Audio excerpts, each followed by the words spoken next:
Hello everybody, welcome to channel. तो आज हम लोग अपना नया चैप्टर शुरू करेंगे, चैप्टर 5 क्लास 10 का अरिथमेटिक प्रोग्रेशन।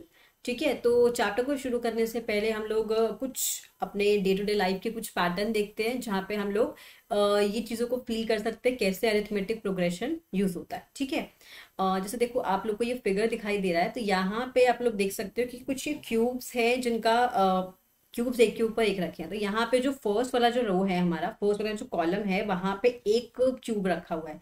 उसके बाद यहाँ पे 3 क्यूब्स रखे हैं। उसके बाद नेक्स्ट कॉलम में कितने क्यूब्स हैं? 5 क्यूब्स। उसके बाद है 7 क्यूब्स। तो यहाँ पे आप लोग एक पैटर्न को ऑब्जर्व कर सकते हो। 1 है, देन 3 है, देन 5 है, देन 7 है।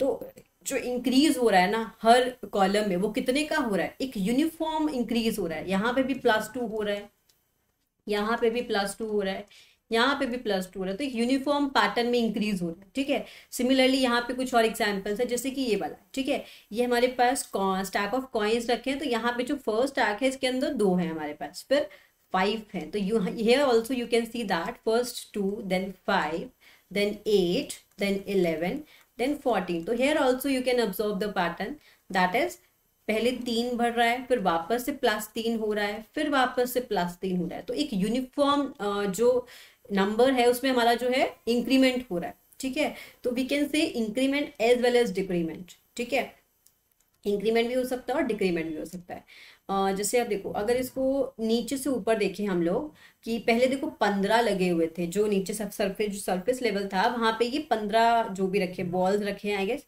तो 15 बॉल्स से फिर हमने बॉल्स के ऊपर बॉल्स रखा वापस, तो इस तरीके से पूरा वो एक पिरामिड शेप बन गया। तो देखो जो फर्स्ट वाला है रो, उसके अंदर 15 है, 15 के बाद ये 13 हो गए, 13 के बाद 11 हो गए, 11 के बाद 9 हो गए, 9 के बाद 7 हो गए। तो here also you can observe the uniform pattern. It can be increment, it can be decrement. तो डिक्रीज भी हो सकता है और ये इंक्रीज भी हो सकता है। तो पहले 15 थे, फिर 13 हो गए, then 11, then 9, then 7 and so on. तो ये कहाँ तक गए? Up to 5।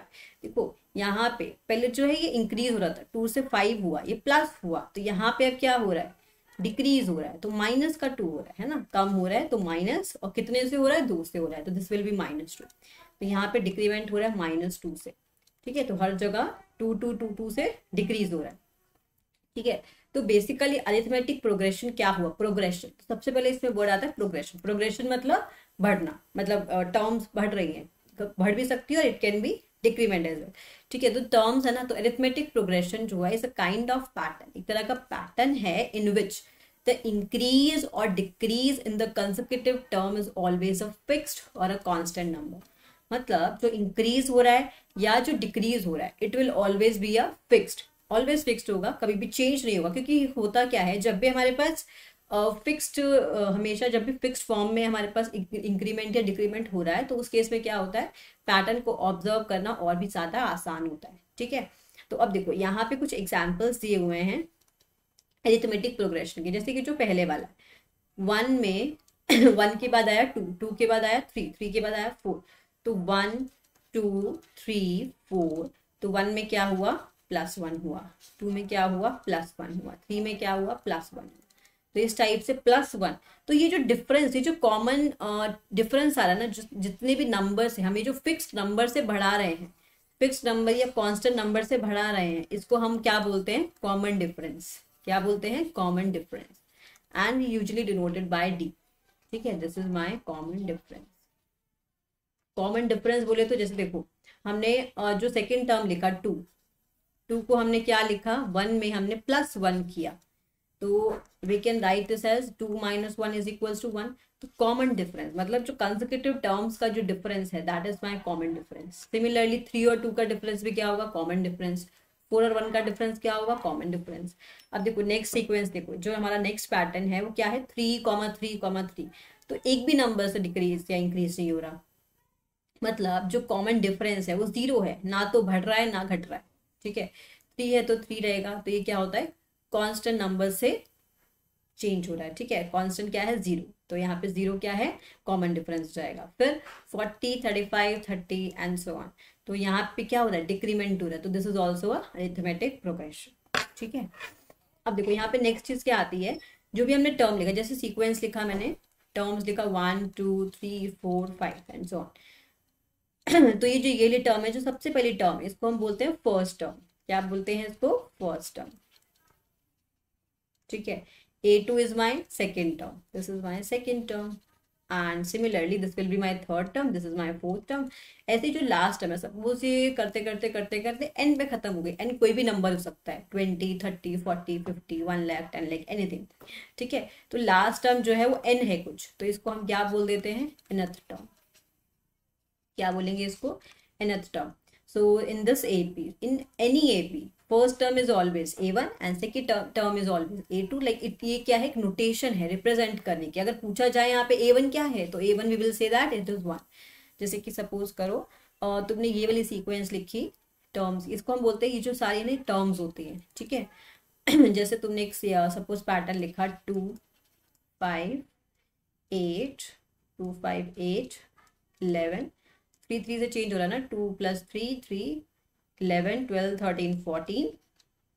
ठीक है, सपोज इस टाइप से तुमने चेंज किया, तो ये तुमने 5 टर्म्स लिखे, यहाँ पे 6 टर्म्स। तो यहाँ पे जो फर्स्ट टर्म है दैट इज 2। जो nth टर्म मतलब जो लास्ट टर्म होगी, ये हमारी क्या है? 17। अब बात आती है कॉमन डिफरेंस की। तो कॉमन डिफरेंस क्या हो जाएगा? कॉमन डिफरेंस हमेशा क्या होता है? Second term minus first term. कैसे? क्योंकि देखो, जो फर्स्ट टर्म थी 2, है ना, 2 में तुमने क्या ऐड किया कि तुम्हें 5 मिल जाए? तुमने 3 ऐड किया तो तुम्हें 5 मिल गया। तो 5 - 2 will be equals to 5 - 2 will be equals to 3। तो ये जो डिफरेंस आता है 5 - 2 का, मतलब प्रीवियस टर्म में से, सॉरी नेक्स्ट टर्म में से प्रीवियस टर्म माइनस करने का, ये हमारी वैल्यू क्या जाती है? कॉमन डिफरेंस की। तो कॉमन डिफरेंस क्या हो जाएगा? यहाँ पे 3 हो जाएगा। ठीक है, ऐसी सेकेंड टर्म ये है, third term, fourth term, fifth term, six term. तो nth की जगह ना we can also write the six term और we can say the last term. ठीक है, तो ये अलग अलग तरीके हैं इसको लिखने के। ठीक है तो ये बात आ गई टर्म्स की। अब देखो, any arithmetic progression can be represented as, किसी भी अरिथमेटिक प्रोग्रेशन को हम लोग लिख सकते हैं a + 2d, sorry a + t, a + 2d, a + 3d। अभी देखो मैंने कैसे लिखा है, a + t, हमने पीछे देखा था a1 a2 a3 a4। यहाँ पे ये a + t, a + 2d कहाँ से आया, है ना? देखो मैंने क्या लिखा था कि जो फर्स्ट टर्म है वो a1 होगी, देन a2 होगी, then a3 and the last term will be an। ठीक है, तो मैंने क्या किया, जो फर्स्ट टर्म थी ना a1, इसको मैंने बोल दिया a, this is my first term. अब देखो जो मेरे को सेकेंड टर्म मिली थी मुझे a2, वो मुझे कैसे मिली थी? मैंने जो पहले वाली टर्म थी, मेरी जो फर्स्ट टर्म थी, है ना, उसमें मैंने क्या ऐड किया था? कॉमन डिफरेंस को d ऐड किया, तब मुझे क्या मिली? Second term. एंड मैंने a1 को किससे डिनोट कर दिया? a से, तो this will be a + d, है ना? तो I can now write my a2 as a + d। अब बात आती है थर्ड टर्म की। ये थर्ड टर्म को कैसे लिख सकती हूँ मैं? a2 में मेरे को d ऐड करना है ना, a2 में मेरे को d ऐड करना है। तो a2 को मैंने क्या लिखा था? a + d। तो a2 को रिप्लेस कर दो a + d से, और d मेरे पास ऑलरेडी है, this will be a + 2d। तो ये मेरे पास क्या आ गया? Third term. फिर इसी तरीके से मैं कोई भी टर्म लिख सकती हूँ। तो इस टाइप से मेरी जो अरिथमेटिक प्रोग्रेशन है वो क्या हो जाएगी? a + d, a + 2d, a + 3d। ठीक है, यहाँ पे जो a है वो क्या है? मेरा फर्स्ट टर्म। d है वो common difference. Arithmetic progression which does not have a last. That means देखो अगर मैंने इसका कोई लास्ट टर्म नहीं लिखा, ठीक है, तो इसका मतलब ये जो प्रोग्रेशन है वो चलती ही जा रही है, चलती ही जा रही है। तो उस टाइप की जो एपी होती है वो क्या होती है? Infinite arithmetic progression. वो क्या होती है? Infinite arithmetic progression. तो यहाँ पे we have infinite arithmetic progression, this one. क्योंकि यहाँ पे ये खत्म नहीं हो रही, क्योंकि लास्ट टाइम अगर फाइनल कर देता है वो तो हमारा क्या हो जाता? खत्म हो जाता। तो यहाँ पे ये क्या है? Infinite AP. ठीक है, तो पहले अब क्या करते हैं जो भी हमने सीखा है अरिथमेटिक प्रोग्रेशन के बारे में, उसको अप्लाई करते हैं फर्स्ट एक्सरसाइज में। ठीक है, तो first exercise you can do on the following topics जो कि हमने अभी देखे। ठीक है, तो उन्हीं टॉपिक्स को यूज करके ना हम लोग अभी इस एक्सरसाइज को इजीली सॉल्व कर सकते हैं। ठीक है, तो देखो क्वेश्चन कैसे कैसे पूछे हुए हैं इसके अंदर एक्सरसाइज में। In which of the following situation does the list of numbers involve make an arithmetic progression and by. हमें कुछ सिचुएशंस दी हुई हैं, तो हमें ये बताना है कि यहाँ पे ये एपी फॉर्म करेंगे कि नहीं करेंगे, और अगर करेंगे तो क्यों करेंगे, है ना, रीजन के साथ हमको बताना है। तो देखो फर्स्ट क्या बोल रहा है? Taxi fare after each kilometre when the fair is ₹15 for the first kilometre. देखो उसने क्या बोला, सपोज कोई बच्चा है जो यहाँ से यहाँ तक कोई डिस्टेंस ट्रैवल कर रहा है, ठीक है, कोई स्टूडेंट है सपोज, या कोई भी है XYZ पर्सन, तो इतना उसने डिस्टेंस ट्रैवल किया, जो फर्स्ट किलोमीटर है ना, उसके लिए जो फेयर है वो फिक्स है, 15 rupees for the first kilometre, ठीक है। और जो बाकी जो आगे का जो डिस्टेंस है ना, उसमें 8 रुपीज और ऐड होते जाएंगे फॉर दी फर्दर डिस्टेंस, उसको जितना भी ट्रैवल करना है। तो देखो जो फर्स्ट किलोमीटर है उसका जो डिस्टेंस कितना है और रुपीज पेयर कितना है, 15 रुपीज, ठीक है, इसको हम A1 मान लेते हैं। तो A2 कितना हो जाएगा, 15 है, मतलब अब जो अगर सपोज उसको 2 किलोमीटर डिस्टेंस ट्रैवल करना है तो कितना होगा, 15 प्लस उसमें सॉरी, तो ये हो जाएगा 15 + 8, 15 + 8 विल बी 23, ठीक है। अब बात आती है अगर उसको 3 किलोमीटर डिस्टेंस ट्रैवल करना हुआ, तो 23 में क्या +8 और कर दूंगी, क्योंकि वो मेरा थर्ड किलोमीटर के लिए आ जाएगा, तो 23 + 8 विल बी 31, है ना। फिर ऐसे ही मुझे अगर 4th किलोमीटर के लिए निकालना होगा तो it will be 31 + 8, this will B 39। तो अब ये चेक कर लो कि क्या 15, 23, 31, 39 क्या ये AP बनाएंगे। देखो AP अगर तुम्हें चेक करना है ना, तो सिंपल हमें क्या करना है, just find the common difference. अगर इसमें और इसमें जो डिफरेंस है और इसका इसका डिफरेंस है, ये डिफरेंसेस अगर सेम आ रहे हैं तो that means it will form an AP, ठीक है। तो 23 माइनस, अब देखो अगर तुम इस चीज को ऑब्जर्व करो कि 15 में तुमने +8 किया, यहाँ पे +8 किया, यहाँ भी +8 किया, तो हर जगह +8 +8 +8 हो रहा है, तो इसका मतलब it will form an AP, है ना। तो yes, this will form an AP. Now, next question is the amount of the air present in a cylinder when a vacuum pump remove 1/4 of the air remaining in the cylinder. देखो क्या बोल रहा है ये, एक second, या so the amount of the air present in the cylinder when the vacuum pump, देखो suppose करो कि जो सिलेंडर में अमाउंट है एयर का वो हमको नहीं पता, सपोज करो इनिशियली वो अमाउंट X है, जो कि हमें नहीं पता कितना अमाउंट है, हमने मान लिया कि वो X अमाउंट है कुछ जो एयर प्रेजेंट है सिलेंडर के अंदर। Now vacuum pump removes 1/4 of the air remaining in the cylinder at a time. देखो हमारे पास इतनी एयर थी टोटल, इसमें से 1/4, इसी का 1/4, ऑब्वियसली बात है ना, 1/4 रिमूव होगा तो जितना प्रेजेंट था उसका 1/4 उसने रिमूव कर दिया।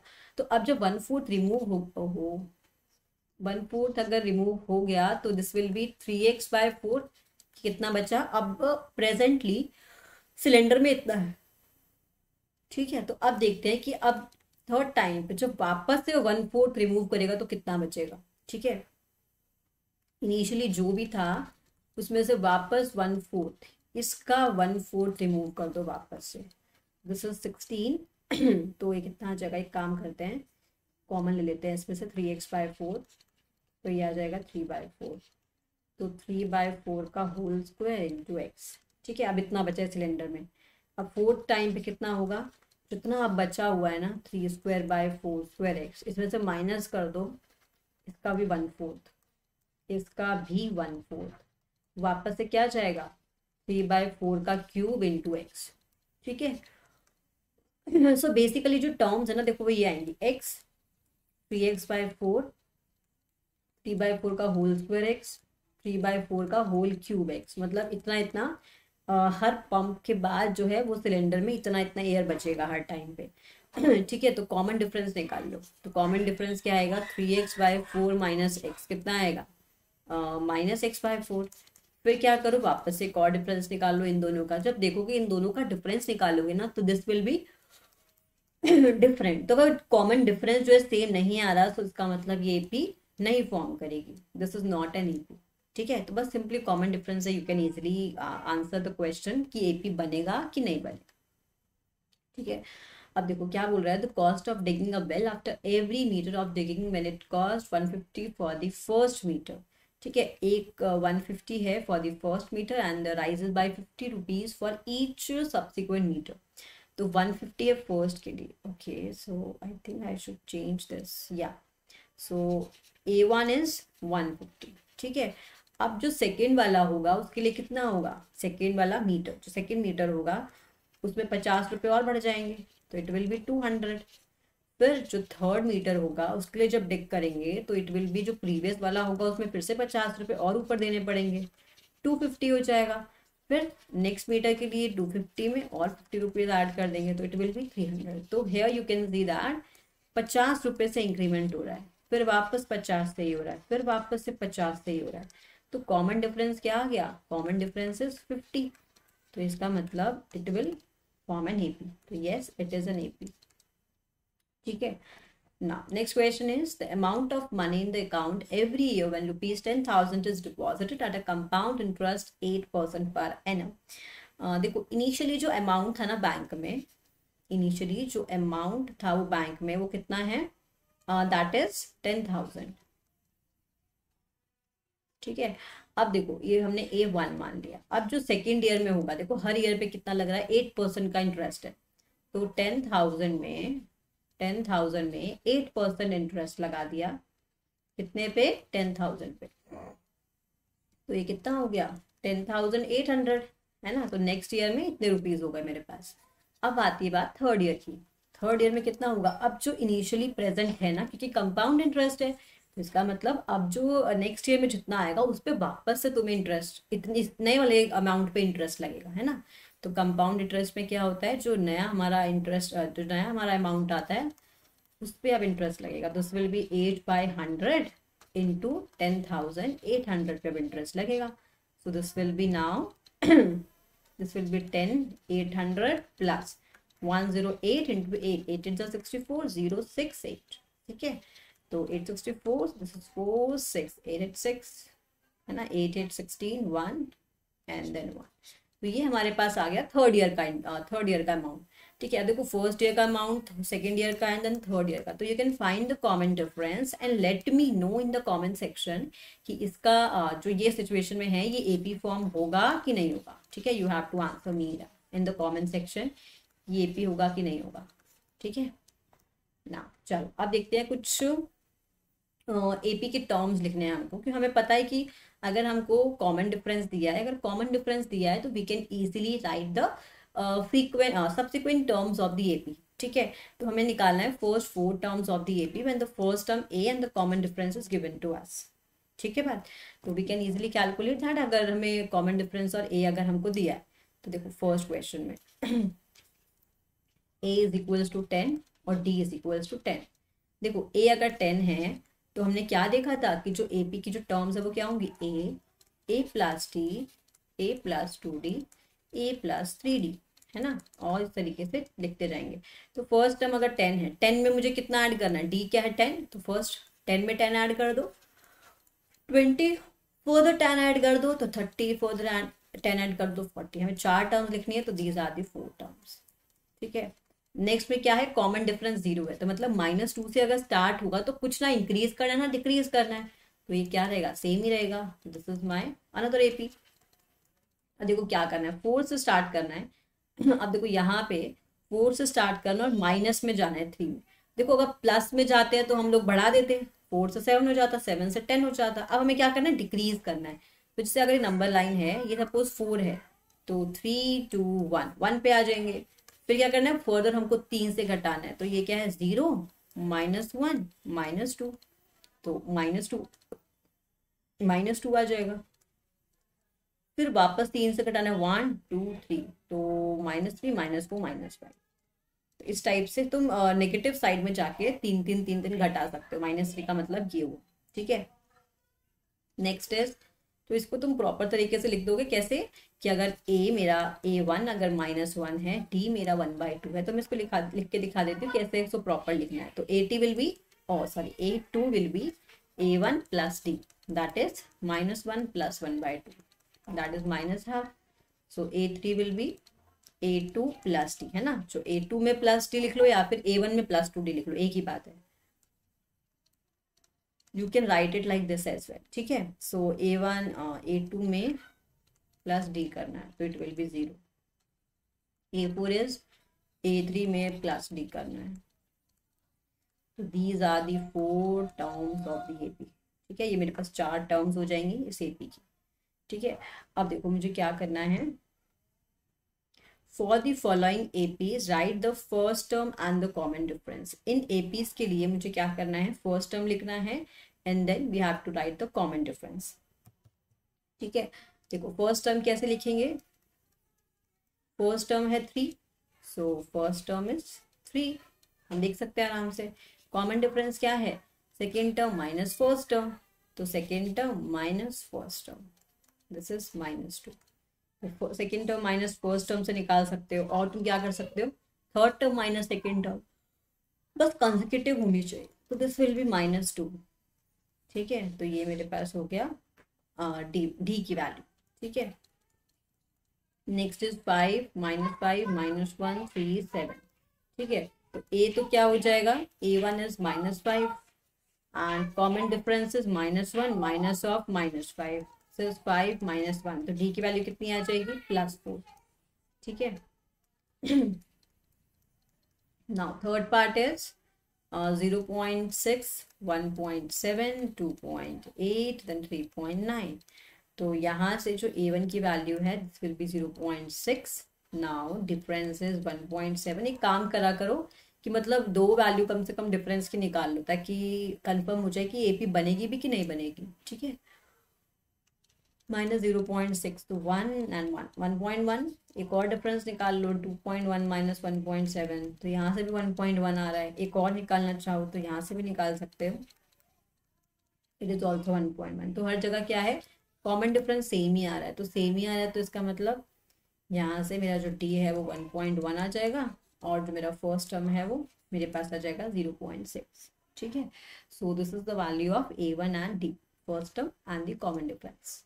ठीक, अब देखो मुझे क्या करना है इस क्वेश्चन में, यहाँ तो हमें देखो यहाँ हमें पहले बताना है कि एपी फॉर्म भी करेगा कि नहीं करेगा। ठीक है, तो पहले we have to check whether कि एपी फॉर्म करेगा या नहीं करेगा। अगर वो एपी फॉर्म करेगा then we have to find the common difference and we have to write the further 3 more terms. तो एपी फॉर्म करेगा कि नहीं हमें सिंपली चेक कर लेना है कॉमन डिफरेंस के साथ। +2 है, ठीक है, +4 है, तो जैसे यहाँ पे अलग वैल्यू आ गई नॉट एन इक्वल। ठीक है, अब देखो 0.2 0.22 डिफरेंस निकाल लेते हैं।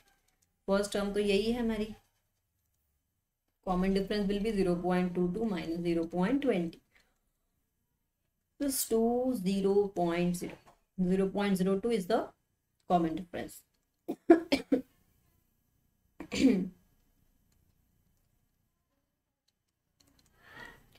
यहाँ से भी चेक कर लेते हैं 2 देन 0 0। देखो अब यहाँ से जब तुमने एक और वैल्यू निकाली ना, तो हमें दिखाई दे रहा है कि जो कॉमन डिफरेंस है वो अलग अलग आ रहा है, यहाँ से अलग आ रहा है, यहाँ से अलग आ रहा है। तो अगर अलग अलग वैल्यू आ जाए तो इसका मतलब ये भी नहीं बनाएगा।